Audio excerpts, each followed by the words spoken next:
Bienvenidos a Actualidad San Roque. Hoy nos vamos a acercar a la situación que atraviesa en estos momentos la sanidad en nuestra comarca y el impacto dejado por la pandemia de COVID-19 en el campo de Gibraltar. Y vamos a tratar este tema.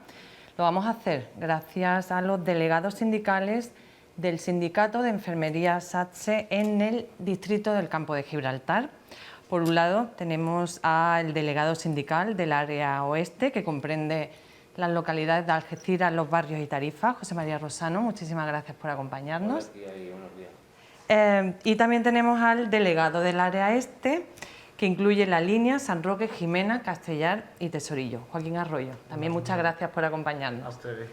Y nos va a ayudar a conocer y a hacer las preguntas Julio Ruiz. Muchísimas gracias. De nada. ¿Cómo puede ser que me ataque con tu nombre? Es increíble. Y mira que me tiene visto. Ya, pero bueno, Julio Ruiz, que nos va a ayudar también a saber pues cómo está, cómo ha impactado en la sanidad del campo de Gibraltar la pandemia y también pues cómo se encuentra en rasgos generales la sanidad. A día de hoy, la pandemia, ¿cómo tienen los hospitales? Vamos a ver, actualmente la pandemia afortunadamente está, no podemos decir controlada, pero está con una incidencia baja. No obstante, tenemos que retrotraernos, digamos, al año 2020, que fue un impacto brutal en toda la comarca, con casi todas las plantas del hospital de Punta Europa, y ahora el compañero dirá cómo estaba el hospital de la línea, totalmente colapsada por los pacientes COVID, los profesionales sanitarios dando no el 100%, sino el 150% y el 200%, digamos, por atender a esta nueva enfermedad desconocida. Tener en cuenta que también en un principio hubo un desabastecimiento a nivel, yo creo que nacional, de los sistemas de protección individual, por lo cual había mucho miedo, incertidumbre. Los profesionales sanitarios lo pasaron muy mal. Afortunadamente ahora mismo la cosa está controlada. En el hospital Punta Europa hay 2 pacientes. Ahora mismo está habilitada la unidad de alta frecuentación solamente. Y en la UCI también hay otras 2 camas, digamos, destinadas para aquellos pacientes que requieran los servicios mucho más intensivos. O sea que ahora mismo en el Punta Europa hay 2 pacientes dos COVID pacientes, que están dos pacientes. en planta o en UCI. No, está en alta frecuentación. Alta frecuentación. En UCI no me han dicho de que haya pacientes. ¿Y la situación del hospital de la línea cuál es ahora mismo? Pues la situación del hospital de la línea es muy similar a la que comenta mi compañera José María. Volviendo, repitiéndome un poco con sus palabras, ¿no? Si nos miramos al 2020, que lo vemos como muy lejano, ¿no? Pero el 2020 lo tenemos justo pasado. La pandemia atacó de una forma descontrolada y con una gran incertidumbre por parte de todos los profesionales, mucho miedo. Como decía José María, equipos de protección al principio escaseaban por su ausencia. Nosotros visitábamos a los compañeros por los centros de salud, al ser delegados de atención primaria principalmente, y cuando yo veía algunas escenas y le preguntaba a los compañeros que qué hacían esas batas ahí colgadas, me decían: no tenemos equipos de protección. Y eran equipos de un solo uso que ellos mismos lavaban allí, los tendían y los volvían a usar, y los volvían a usar, y los volvían a usar, y se compraban gafas por su cuenta y máscaras por su cuenta, y porque no había. No se pudo prever, es que me estoy planteando yo ese punto que se vivió a principios, en marzo de 2020. ¿Nadie fue capaz de prever eso? Es que es una situación inaudita, complicada, excepcional. Es desde el año, no sé si el 1918, que hubo la gripe esta, la mal llamada gripe española, no ha habido una pandemia a este nivel. Entonces ahí concursaron, digamos, todos los países del mundo por tener, digamos, un abastecimiento de equipos de protección individual. y ahí obviamente no se pudo prever, digamos, lo que iba a suceder. Entonces es cierto que hubo un desabastecimiento, es cierto que también cuando uno ve retrospectivamente, digamos, la situación, dice, ¿por qué no se actuó de otra manera?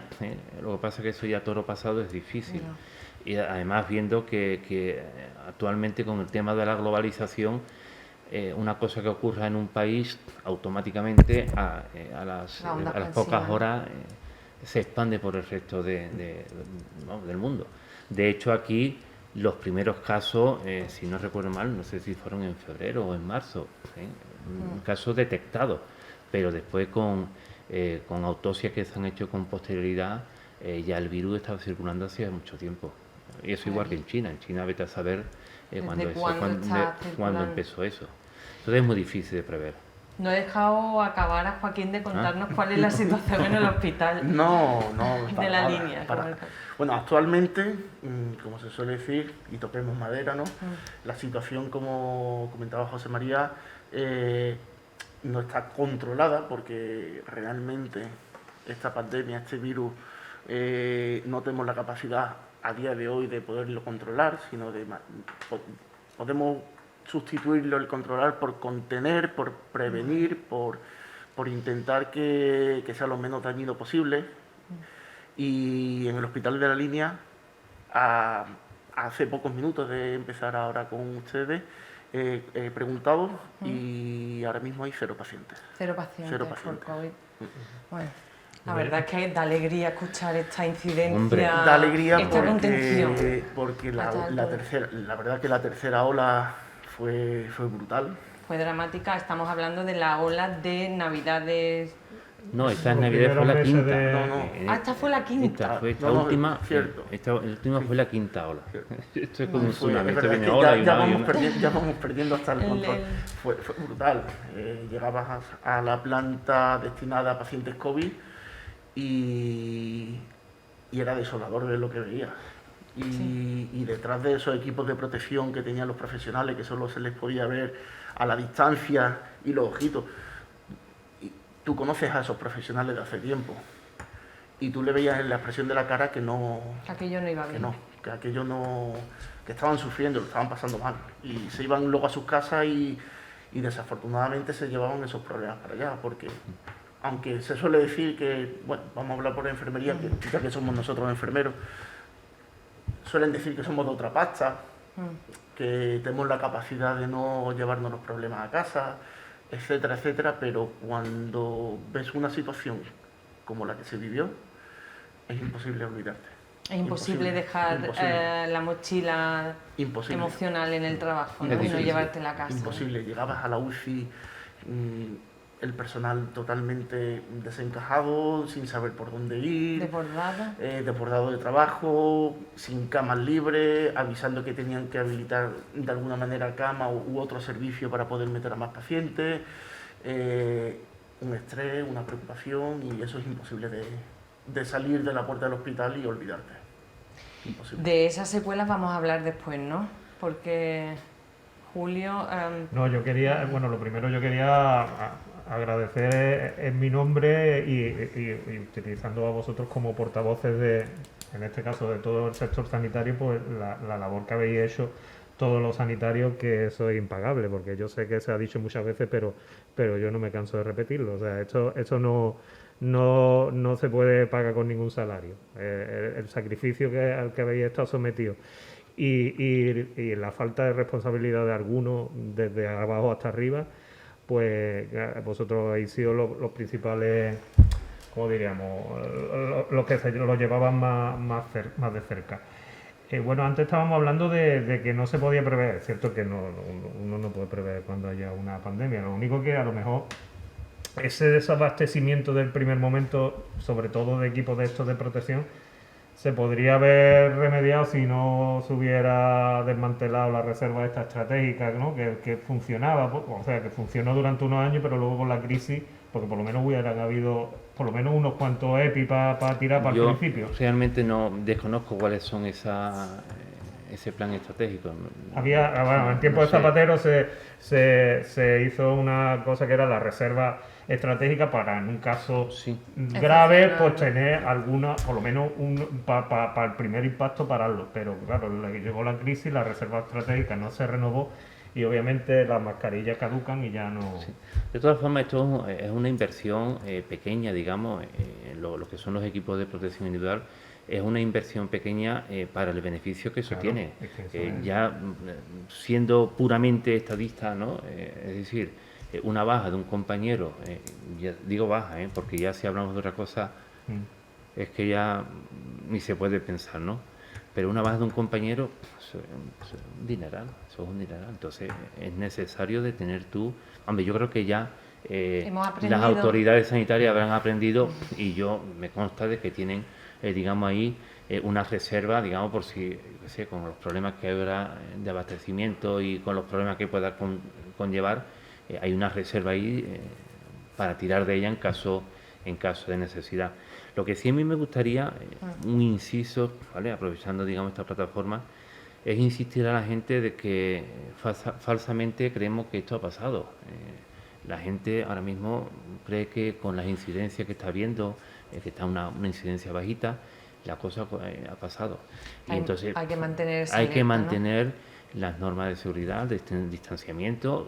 Si estás solo, te puedes quitar obviamente la mascarilla, pero que si estás en sitios concurridos, en sitios, digamos, donde hay mucha gente, en sitios cerrados, por favor, seguir manteniendo esas precauciones, ese mantenimiento de las distancias y sobre todo el uso de la mascarilla, porque es lo que nos va a salvar, digamos, de una posible venida de una sexta ola, ¿no? Claro, porque yo lo que me gustaría, a ver si vosotros lo podéis explicar y a ver si la gente que a lo mejor no se ha acabado de enterar se entera. La gran mayoría de la población está vacunada, pero eso no te quita que puedas coger la enfermedad. Para nada. Tenemos que pensar que cualquier vacuna que salga al mercado generalmente son años de prueba y de ensayo. Y esto ha sido un proceso acelerado.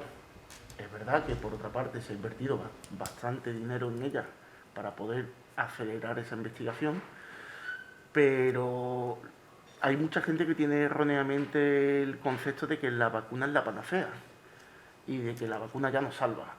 Y lo que sí se ha demostrado es que la mayor parte, el mayor porcentaje, creo que estamos hablando de más del 90% de los pacientes que han pasado el COVID con posterioridad a una pauta completa de vacunación, es que la sintomatología y los efectos han sido mucho menores y devastadores que sin ella. Volviendo a lo que dice José María, la mascarilla en sitios cerrados, muy concurridos, desconocimiento de las personas con las que estás tratando, etcétera, etcétera, debería ser como el que se pone el pantalón para salir de casa. Es una prenda más. Sí, es una prenda más.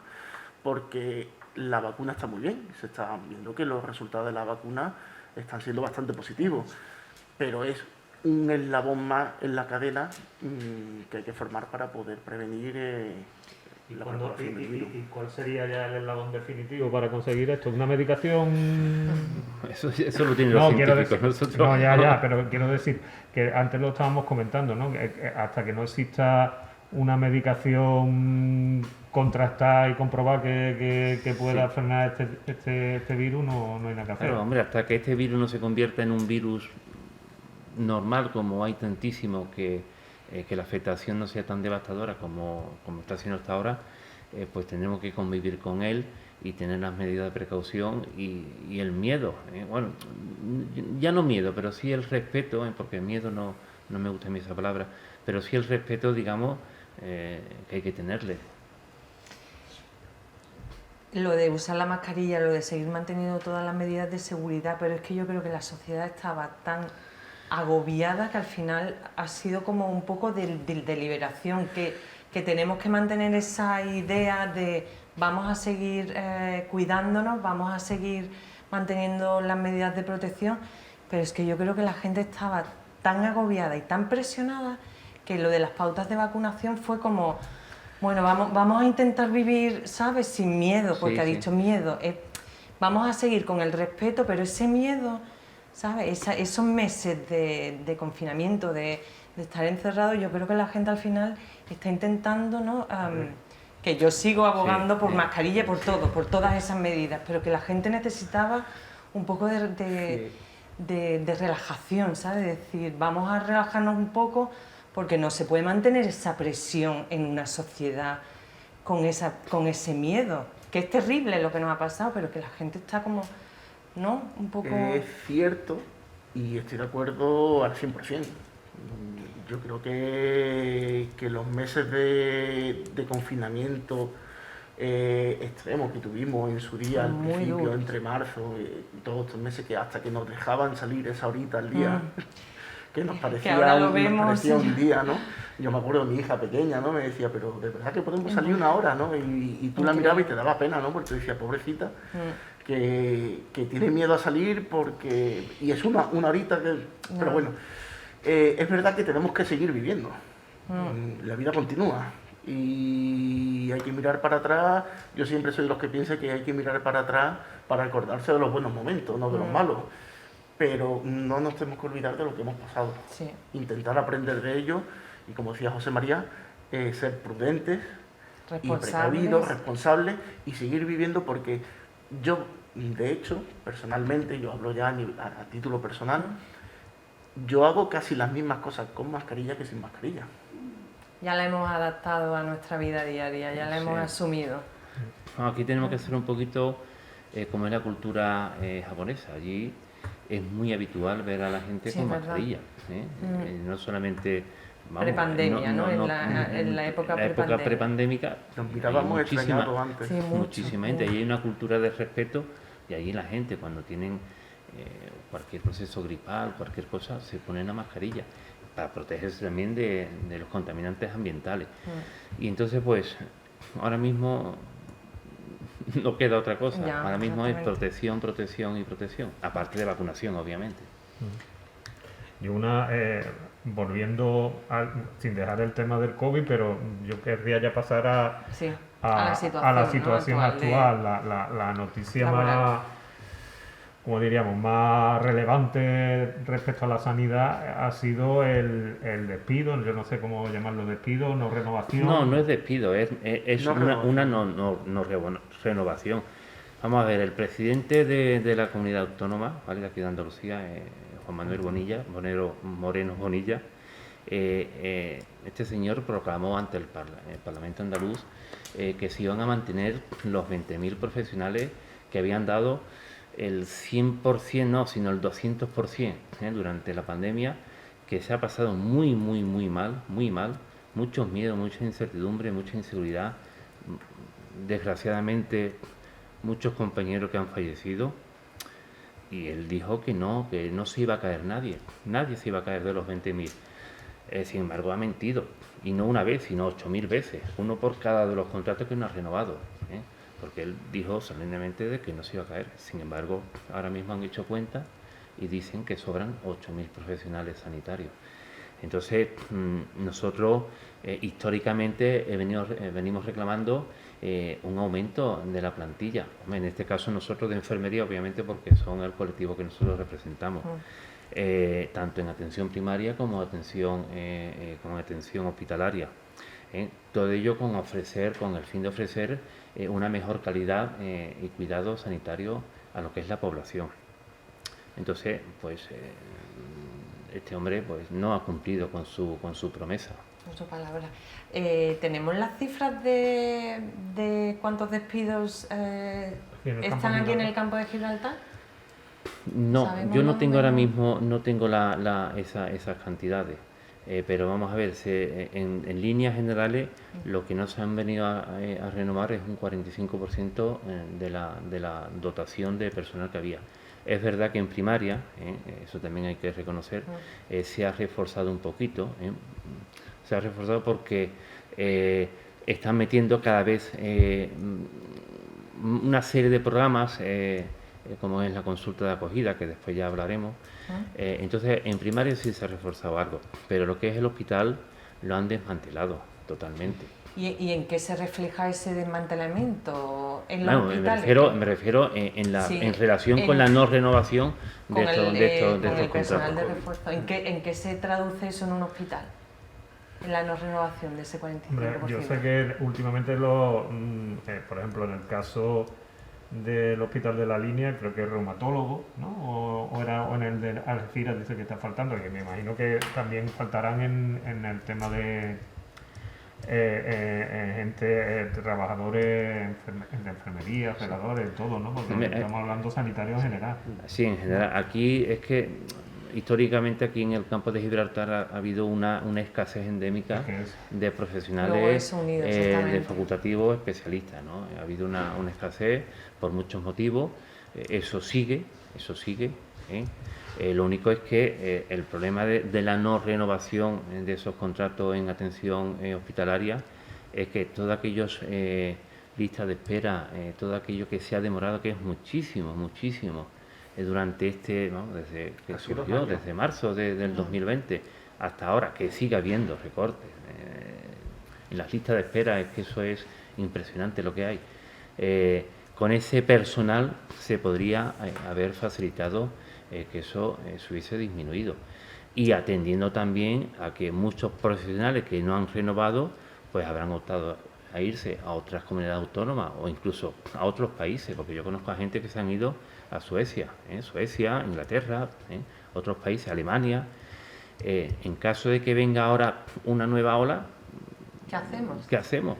Es que no vamos a encontrar, no quiero decir la expresión, pero ahora mismo con una escasez de enfermeros, porque en esta época anterior, en plena pandemia, la contratación de enfermeros hubo que hacer un esfuerzo grande para cubrirla. Costó, ¿no? Costó mucho, encontrar muchísimo profesionales, trabajo. ¿no? Costó mucho. muchísimo trabajo. No, Incluso no. gente recién salida de la carrera estaban trabajando.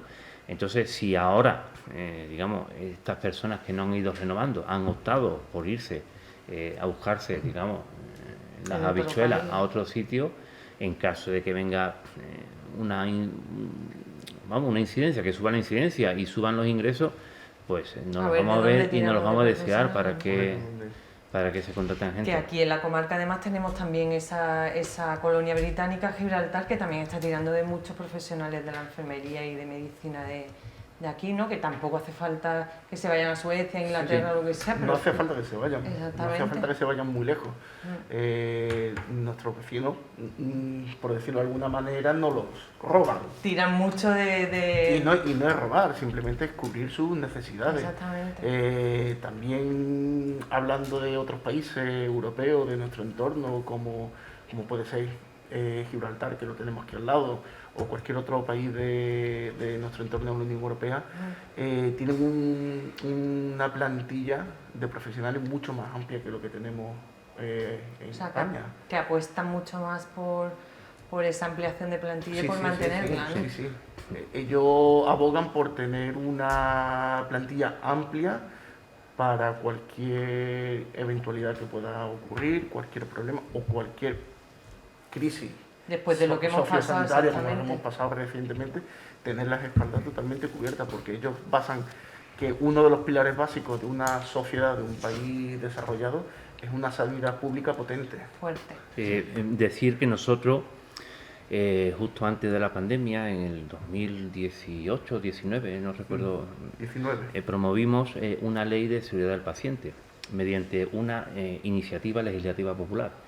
Eso consiste en recoger un mínimo de 500.000 firmas a nivel nacional, ¿vale? Para elevar una petición al Congreso de los Diputados. Entonces nosotros recogimos, no sé si fueron 600.000 firmas más o menos, y lo que promovemos con esa ley de seguridad del paciente es que aumente el ratio entre enfermeros y habitantes. Actualmente en España hay una media de 5,1 enfermeros cada 1.000 habitantes. En Andalucía, como somos más que nadie, tenemos 4,7. ¿vale? La media europea, que ya no digo ciertos países, la media europea creo que está en 8,4 enfermeros cada 1.000 habitantes. Cada ¿vale? habitante. Somos los penúltimos en la lista de países de la Unión Europea.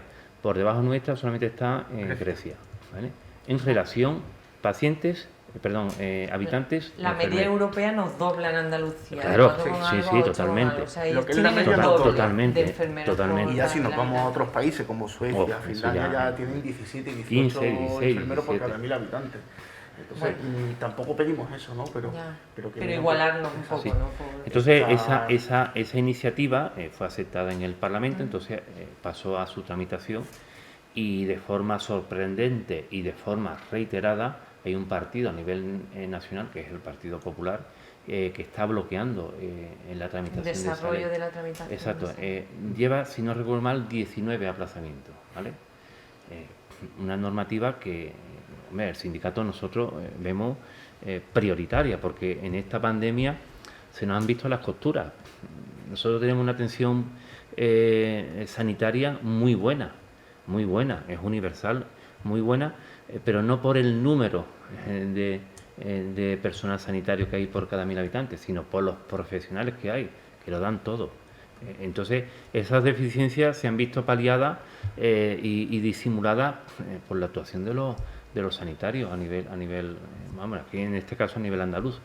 Pero es prioritario que esa ley salga para adelante y que, oye, se dote, digamos, por ley de un número mínimo de enfermeros cada 1000 habitantes. Obviamente, vamos. Luego, aparte, en las condiciones, porque una cosa es que esté trabajando y otra cosa es las condiciones. Lo digo porque yo conozco casos de una médico y de su pareja, de un enfermero, que no pueden proyectar comprarse una casa, porque es que, claro, bueno, al final ya se han liado la manta a la cabeza, pero contrato de un mes, de 15 días, de 2 meses, así como que al final se tiran 5 años así, pero con esos contratos, ¿cómo te vas a proyectar un proyecto futuro? José María hablaba del éxodo, ¿no?, de profesionales que hay a otros países.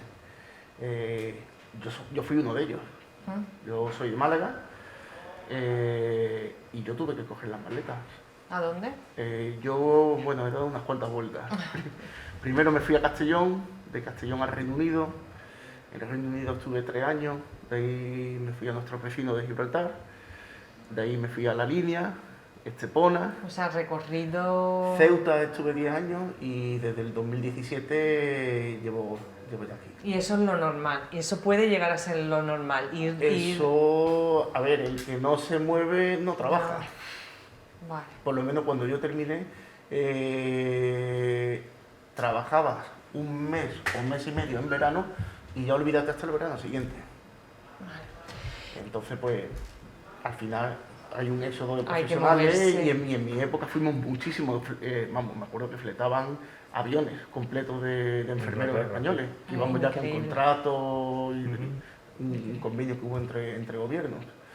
Y al final ese éxodo de profesionales va a repercutir en que pase la sanidad, exactamente, en la atención que le damos a nuestra población y que pase luego como pasó, por ejemplo, en la ola de las pasadas navidades. José María, ¿te acuerdas? Que es que no habían profesionales. O sea, nos venían a los sindicatos a ver si conocéis profesionales y tú decías, pero ¿de dónde me saco yo un enfermero? Si no lo encuentras tú, que eres dirección, ¿de dónde lo saco yo? ¿Y cómo se palió eso? Y él, brevemente, porque nos tenemos que ir a publicidad. A base del 200% claro, de la gente, de los profesionales con los que se contaba, pues dar el doble. Bueno, vamos a continuar explicando muchas más cosas, muchos más temas que nos quedan, pero vamos a hacer una pequeña pausa y enseguida volvemos.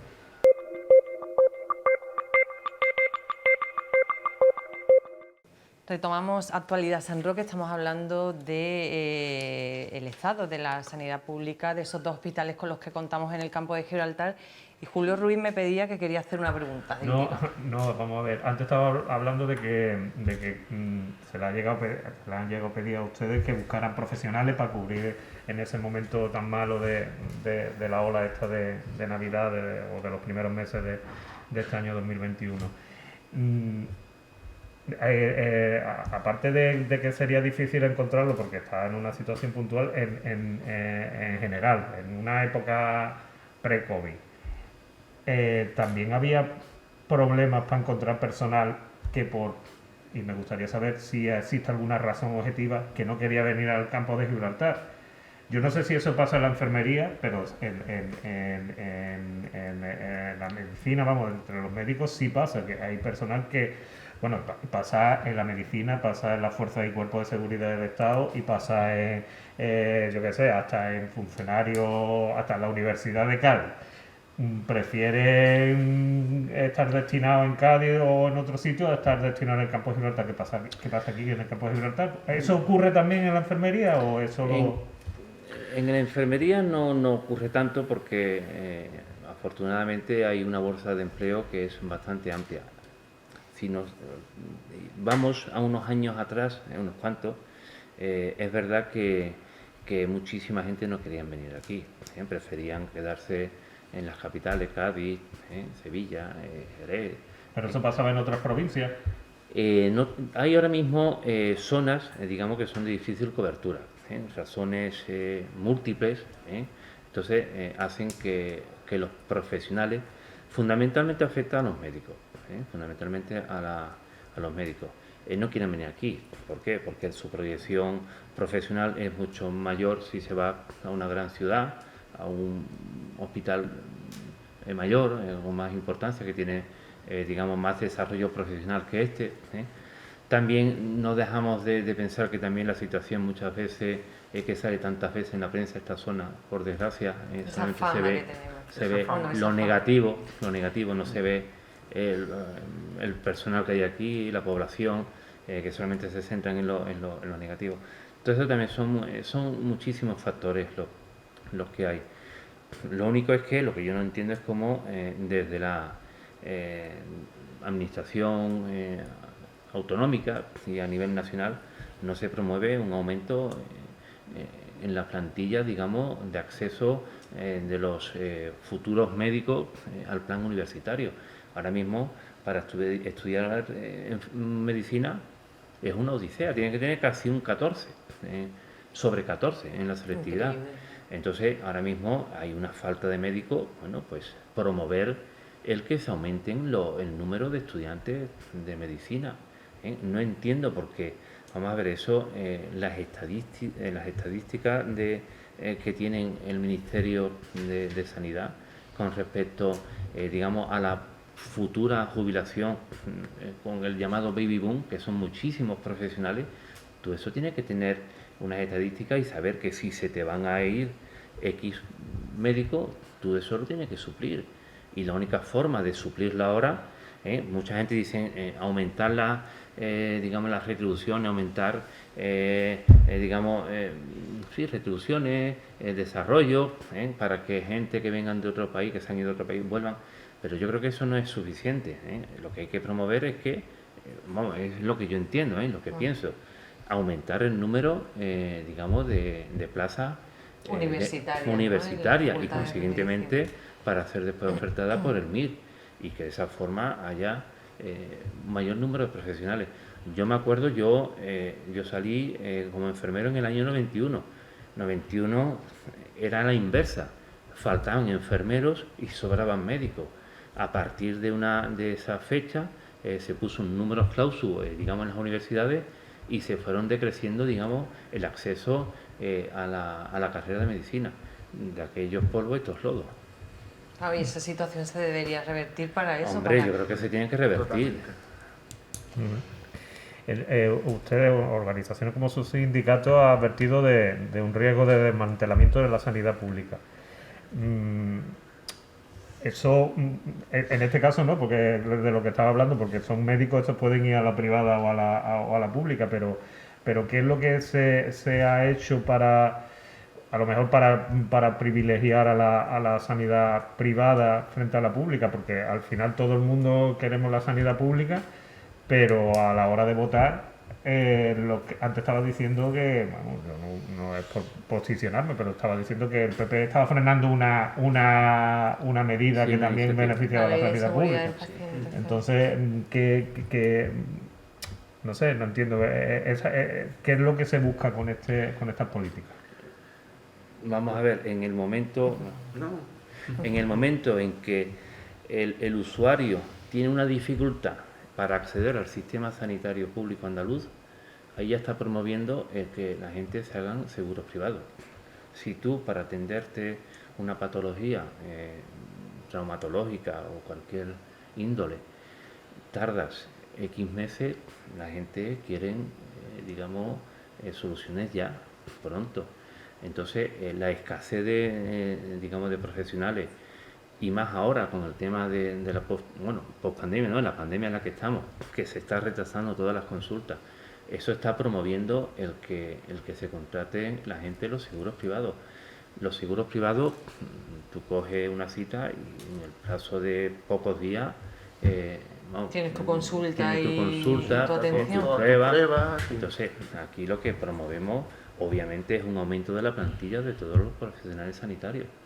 ¿Eh?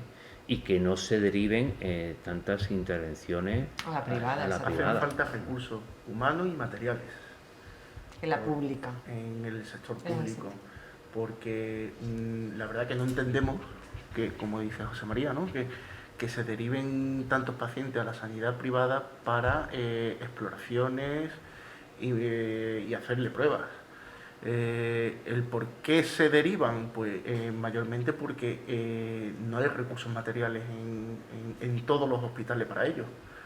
Entonces tienen que buscar conciertos con la sanidad privada para derivar a pacientes y entonces ya que es que si no las listas de espera ya serían eternas. En la comarca se han vivido dos grandes manifestaciones en defensa de la sanidad pública. Además, una con el PSOE gobernando la Junta y otra con el PP con Ciudadanos. ¿Ha habido mejoras? ¿Llegó la pandemia o todo sigue igual? ¿O se tiene que volver a salir a la calle a defender esa sanidad pública? ¿Sirvieron para algo Sirvieron para las algo. manifestaciones? Desgraciadamente yo creo que las manifestaciones de poco han servido. Obviamente es un motivo, digamos, para concienciar a la gente de la necesidad de tener una sanidad pública fuerte. Lo único es que, ya digo, como dije antes, esta pandemia es lo que ha mostrado, ha trastocado todo y ha visto, digamos, las deficiencias que tenía el sector sanitario. Como eso no se corrija y se aumente las plantillas, nos vemos abocados a una situación igual. Entonces, ¿de qué ha servido? Porque si estamos viendo que ahora se va a hacer, no se va a renovar el 45%, ¿de qué ha servido? Porque ha puesto todo sobre la mesa, todas las carencias, todas las dificultades que tienen los sanitarios y el sistema público, no ha servido para nada entonces, ¿no? Vamos a ver, Porque las medidas no se están tomando para asegurar o para fortalecer ese sistema público. Durante la pandemia es verdad que al sector sanitario se le aplaudía todos los días a las 8, se le mostraba su gratitud, su esfuerzo, su dedicación, pero realmente eso a efectos, digamos, prácticos de ayuda, poco se ha notado. Vamos, prácticamente nada. Sí es verdad que se ha habido un aumento en la contratación como refuerzos COVID, ¿vale? Durante la época dura de la pandemia, pero ahora han rescindido de 8.000 contratos, que son un 45% de los profesionales que había, cuando realmente es fundamental aumentar las ratios de personal sanitario por cada 1.000 habitantes. Eso es lo que va a dar, lo que es la humanización que antes hablábamos. Sí, que quería yo y aparte también, digamos, una mayor calidad sanitaria y, digamos, que los usuarios están bien atendidos. No es lo mismo tener 15 pacientes para un enfermero que tener 10. Lo que tú dedicas a ese paciente en calidad, en cuidados, en atención, no es lo mismo. Y cuando habláis con los responsables, cuando les ponéis las necesidades o el rechazo a esa medida de no renovación de contratos, los responsables ¿qué dicen? ¿Qué explicación dan para no renovación? Ver, si dan alguna, claro. Los responsables a los que nosotros, como delegados, aquí en el campo de Gibraltar tenemos acceso, no te quitan la razón. Pero ellos, al fin y al cabo, siempre te remiten a lo mismo. Esto viene de servicios centrales y tengo que cumplir con lo que servicios centrales dice. Y mi percepción es que, hablábamos antes de la ley de seguridad del paciente, para promover, tener una ratio de enfermeros por cada 1.000 habitantes adecuado a la media europea. Mi percepción es que lo ven como un gasto. Es un gasto, son más enfermeros, más gastos. Pero es que hay que verlo todo de una perspectiva mucho más global. Sí, de entrada hay más gastos porque son más empleados, más salarios. Eso Está es claro. matemática pura, eso no es discutible. Pero con más profesionales se atiende mejor a la población. Una atención más humanizada, que es como nos gustaría que nos tratasen a cualquiera cuando no estamos bien. ingresados, exactamente. Muchísima más promoción de la salud. Muchísima más prevención. Y promoción y prevención son dos pilares básicos en la sanidad para evitar la enfermedad. Si promocionas la salud y previenes correctamente, teniendo un número de profesionales adecuado a ello, al final enferma mucha menos población. Al enfermar mucha menos población, al final el gasto es mucho menor. Entonces, por eso decía que hay que verlo de una forma global. No es decir, no, si es que tenemos 5,1 por cada 1.000 y pedís 8,4 por cada 1.000, que esos son 3 salarios más por cada 1.000 habitantes, ¿no? Sí, tenemos que ver cómo repercute. Pero ¿cómo va a repercutir eso? A nivel Y si ya hablamos del ¿Cuánto? proyecto, porque hace poco yo... Prevención, consumo de drogas, prevención de consumo de tabaco, prevención de obesidad, prevención de problemas cardiovasculares, la población joven. Esa tarde joven que siempre habían en los centros de salud, que se acercaban para poderle dar una educación sexual, guiarlo, explicarle. Al fin y al cabo todo eso lo que hace es prevenir. ¿Prevenir el qué? Consecuencias negativas. Y al prevenir esas consecuencias negativas, al final los costes se van desplomando. Sí, no, yo lo que iba a apuntar es que hace poco en una visita al hospital de Algeciras vi carteles de ustedes de SASE diciendo enfermera escolar. O sea, el proyecto de enfermera escolar, eso ya sería... Eso lo he visto yo también. Eso sería... Eso Eso es hablar de prevención de verdad, ¿no? Eso es prevención. Eso es ¿Y en un qué caballo. consiste ese proyecto? Ese es un caballo de batalla que llevamos muchos años nosotros impulsando desde aquí, desde la comunidad autónoma, el SAPSE, digamos, para que se instaure una enfermera escolar en cada uno de los centros de Andalucía educativo. Una enfermera dependiente del sistema sanitario del SAS, para hacer lo que ha dicho Quino, para promover y prevenir, digamos, sobre todo promoción de la salud en los centros educativos. Es fundamental. Pero que eso no es un invento de ustedes, ¿no? Eso No, funciona no, en no. otros sitios. Eso funciona, Sí, eso en Valencia funciona. yo sé que ya están instauradas, en algunas comunidades autónomas están instauradas. Ahora mismo no son enfermeras escolares, sino con el tema de la pandemia se puso un enfermero referente COVID, no en cada colegio, sino un enfermero, digamos, se hacía cargo de una serie de una zona y de una serie de colegios, y la verdad que se ha visto que ha funcionado muy bien, muy bien. Sorprendentemente, los casos de COVID en los colegios han sido mínimos. Ha sido sorprendente ese tema, porque el año porque pasado con el curso escolar hubo empezando... muy poco, sí, había miedo de cómo ese iba, miedo del que hemos hablado. de cómo iba a afectar, digamos, la llegada masiva de niños que interactuaban entre ellos, se relacionaban, y sorprendentemente la mayoría de los casos que se han dado de COVID en los colegios han sido, digamos, Fuera del entorno escolar. Entonces, ahí han visto la necesidad de que hay de implantar esta figura. Y eso es una batalla, vamos, que llevamos años. Yo espero que de aquí a poco se instaure ya. Se consiga, ¿no? Y que se ponga en práctica. ¿No? Atención primaria, porque después de los hospitales, de esos meses terribles por los que pasaron los hospitales, se descargó mucho en atención primaria, ¿no? La atención de COVID también. Sí. ¿En qué situación está ahora mismo? Pues actualmente se intenta paulatinamente retomar vamos a llamarlo normalidad, ¿no? El ritmo a una normal. normalidad en la atención. Y lo digo así porque, claro, ¿qué es normal, qué no es normal, ¿no? Lo que teníamos era normal, pues a lo mejor era deficitario en su momento, pero paulatinamente se está retomando lo que era la actividad habitual en los centros sanitarios de atención primaria, pero siempre tenemos un pero. A ver, Y es la famosa consulta de acogida. ¿en qué consiste esa consulta? La consulta acogida, si lo piensas realmente, y si no que me corrija José María, la idea inicial no es mala. La idea inicial no es mala. Pero las cosas, bajo mi punto de vista, hay que hacerlas bien. Y no a lo loco, decir un día, mañana se instaura y gente sin formar, el mismo personal, etcétera, etcétera. Porque sí que es verdad que yo he visto en centros de salud del campo Gibraltar Este, y me imagino que en el oeste habrá pasado, si no lo mismo, pizca más o menos parecido, ¿no? es personas que están pasando la consulta de acogida y viendo urgencias a la vez.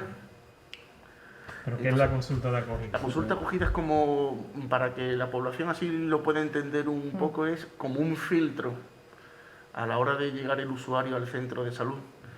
Filtrar un poco el circuito por el que tiene que ir derivando dentro del centro de salud.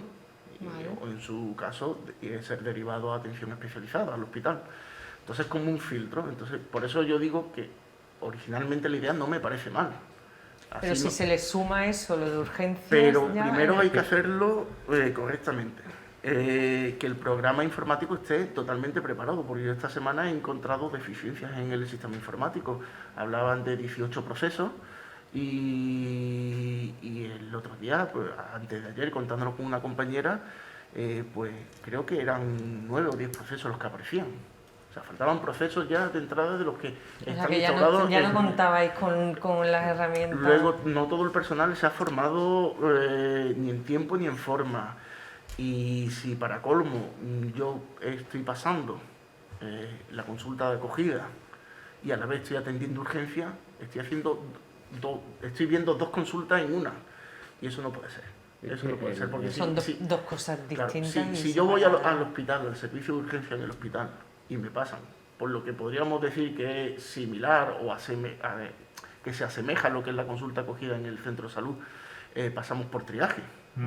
Famoso triaje, donde vamos, Sí. le explicamos a un enfermero, una enfermera que hay allí, qué nos pasa, y dependiendo de lo que nosotros le decimos y lo que nos ve, pues nos da una prioridad de más urgente a menos urgente, y nos va derivando por un circuito en qué consulta te tienen que ver, básicamente. Ese enfermero o esa enfermera está haciendo triaje. 2 horas, 3 horas, 3 horas. Está haciendo triaje.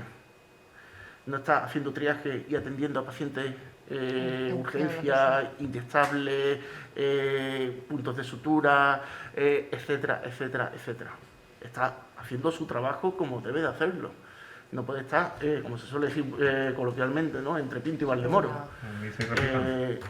Cuando llegas a la atención primaria te encuentras todo lo contrario, que la compañera o el compañero que está en la consulta acogida está haciendo el filtro, por decirlo de alguna manera, y a la vez está viendo urgencia.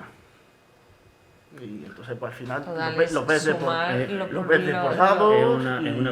Es una percepción que tienen los compañeros de que ha sido una cosa un poquito improvisada. No improvisada, eso ha sido bien pensado y con una finalidad. ¿Cuál? Ahora mismo la percepción que tienen los compañeros es que por la escasez de médicos que hay y también la demora que ha habido durante esta pandemia, que para hablar con el médico yo creo que era más sencillo hablar con el Papa que con los médicos. Sí, ¿no? Yo sinceramente, y que me disculpen algunos, no Eran todos, como audiencia, no todos, lo tengo que recalcar, porque yo me he pasado por muchos centros y más o menos prácticamente la vida era no igual, pero muy similar a la época anterior, ¿no? Pero hay algunos centros que se han atrincherado, blindado, ¿no? Y era muy, muy, muy difícil acceder, digamos, al médico. Y casi todas, por no decir todas las consultas, a nivel telefónico, muy pocas. Nada de presencial. Muy ¿no? pocas a nivel presencial, muy pocas. Ahora se está revertiendo la situación Y entonces, por la famosa esta consulta, lo que se trata es, hay 18 protocolos y lo que pretenden es que el enfermero dé una solución dentro de esos 18 protocolos a una urgencia que venga de un paciente hipertenso, dolor, odontalgia, dolor lumbar. Entonces, que sea una consulta finalista, es decir, que el enfermero la reciba y el enfermero las soluciones, a no ser que vea que se tiene que derivar según el protocolo a los médicos. Pero lo que nosotros pedimos es, obviamente, que hay una formación adecuada, no la formación esta que están dando, que se dote de personal, ¿vale?, en todos los centros donde haya esa consulta, y obviamente que se retribuya. Aumento de responsabilidad, aumento de competencia. Ustedes lo que estarían haciendo el trabajo de... No de médico, no es de médico, pero hombre, los protocolos esos están ahí un poquito en el limbo. Estamos a punto de terminar. ¿Algún mensaje que queráis mandar desde alguna cuestión que a lo mejor se haya quedado? Yo lo que sí abogaría, digamos, las plataformas, los usuarios, los ciudadanos, que entiendan que la iniciativa legislativa popular esta que nosotros estamos abogando, que eso tiene que salir sí o sí, porque es una mejora en la calidad asistencial, tanto en atención primaria como en hospitales. Al tú dotar por cada 1000 habitantes de más enfermeros, eso va a ser un beneficio para ellos como enfermeros, en este caso enfermeros porque es lo que nosotros representamos, va a ser un beneficio para ellos inmenso, para la atención sanitaria. Pues pedimos que se desbloquee, por favor. Estaremos pendientes de ese desbloqueo. Y obviamente que la gente asuma de que esto no ha acabado y que las medidas de prevención y de seguridad la tienen que seguir manteniendo. Muy bien. Joaquín, ¿algo que añadir? Pues poco más lo que ha dicho José María, ¿no? Pero que la típica frase que todos hemos escuchado y seguimos escuchando a día de hoy de ¿cuándo se va a ir el virus? El virus no se va a ir. Eso lo tenemos que tener asumido. Lo que tenemos que saber es convivir con él y que sea pues lo menos dañino posible o que no sea dañino. Con el avance de las investigaciones, con nuevos medicamentos, con nuevas vacunas, pero principalmente, bajo mi punto de vista, también el sentido común. Y 5 segundos, si me permite. Sí, por supuesto. Bueno, nosotros, los compañeros lo saben, pero desde aquí agradecer, digamos, de forma reiterada, muchísimas veces lo hemos dicho, a todos los profesionales que han dado todo. Pues me uno, todo. Nos unimos a ese agradecimiento, sí, a esos profesionales, os incluimos a ambos, que lo habéis dado todo y que bueno, y que esa labor va a ser impagable y se va a tener que estar agradeciendo durante muchísimo tiempo, porque además habéis dado el 150, el 200%, y eso siempre va a estar. ¿Os sentís agradecidos? O sea, ¿notáis ese agradecimiento vosotros? Yo como profesional sanitario, más que sentir el agradecimiento, yo soy mi manera de pensar, vale, ¿no? A mí no se me tiene que dar las gracias por hacer mi trabajo, que es por lo que me pagan, pero sí que nuestras autoridades, el Servicio Andaluz de Salud en este caso, sea consciente de lo que tiene, de los profesionales que tiene, que los cuide, que los mime y que los trate como se tratan en cualquier otra comunidad de España o cualquier país de la Unión Europea, de nuestro entorno cercano.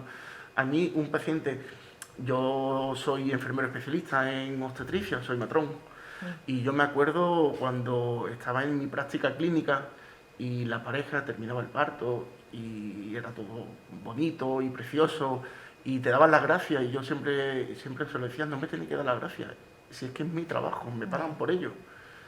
Entonces, yo no es que me den las gracias a mí directamente, pero sí al colectivo porque se han portado, como se ha dicho en numerosas ocasiones y de forma reiterada, se han portado como auténticos héroes. Auténticos héroes.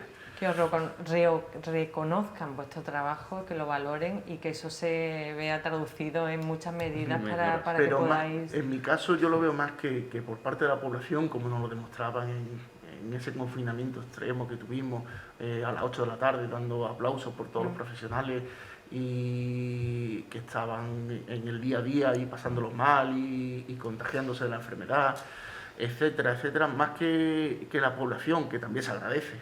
La población reconozca que lo que tú haces lo haces porque quieres, porque lo sientes y porque es tu trabajo.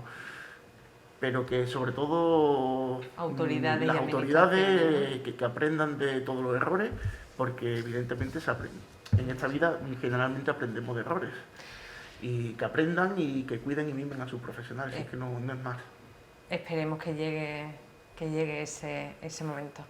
Joaquín Arroyo, muchísimas gracias. José María Rosano, muchísimas gracias por acompañarnos Igualmente. este ratito en Canal San Roque Televisión. Muchas gracias. Julio Ruiz, muchísimas gracias. A ti también. Aquí está. Bueno, y a todos ustedes les esperamos la semana que viene con un nuevo Actualidad San Roque.